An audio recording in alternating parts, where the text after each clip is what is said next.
The trial of televangelist Timothy Omotoso and his co-accused Lusanda, Sulani and Zukiswa returned to Port Elizabeth High Court today, but the case did not resume and has once again been postponed to the 6th of October.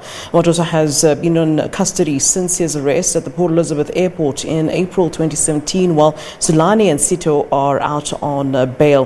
Omotoso, Sulani and Sitho face 97 charges, which include human trafficking, rape and racketeering.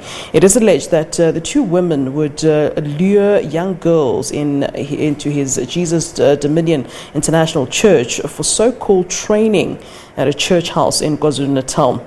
They were allegedly sexually molested. The case has seen several delays for more than 2 years. Only one witness was called earlier, but the case will now have to start afresh as the judge has had to recuse himself.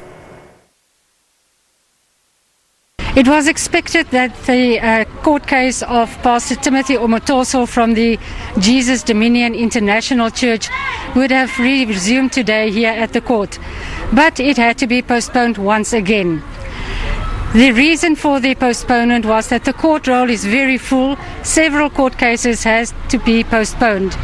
This case of Omotoso has now been postponed until the 6th of October.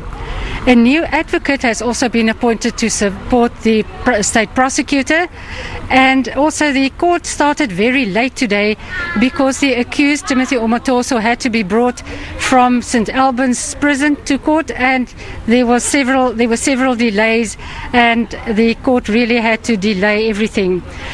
The media was allowed in court today, but we had to sit 1.5 meters apart, and there were no supporters from public allowed in court, just really people that had to be there.